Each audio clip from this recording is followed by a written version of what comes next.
So we respond differently.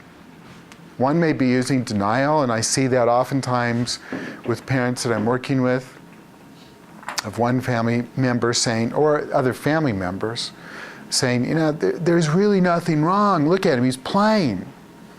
Look at that, she's talking to me and she made eye contact, so the diagnosis must be wrong. And we all start to struggle with that. Is maybe we got the wrong diagnosis. Maybe they were wrong all the time, because I now start to see this little snapshot, which really feels pretty good. How many of you have gone through that? Thinking, there can't be the right diagnosis. And what did you do as you were thinking about that? What was that experience like?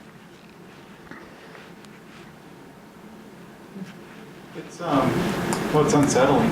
Mm-hmm.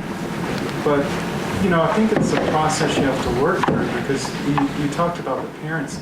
The problem is you get a diagnosis, and while the terminology may mean something to somebody giving it to you, it doesn't mean anything to you. Mm-hmm. And then as you look into autism, it's just the spectrum that you have to figure out your kid's autism. Mm-hmm. So you have to develop a concept, and it takes a lot of time to work through.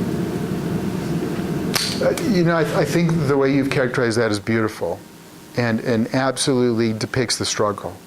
Is what is the field talking about? And unfortunately, you're in a field, and it's not.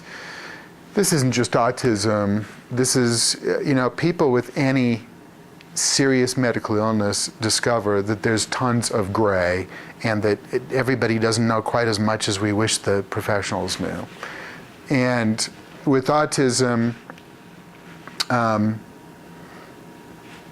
it's only 30 years ago that we had Bruno Bettelheim announcing that cold, distant professional moms were the cause of autism, and that these children, their mothers were so cold and so icy and mean that the child had to withdraw into his own world to protect himself from this professional, cold, icy mom. Refrigerator moms are such a beautiful description. He was not well adored after that. But they were confused about it. Nobody knew. And so I would hope that all of you were told that you had nothing to do with causing your child's autism. We've come that far in 30 years.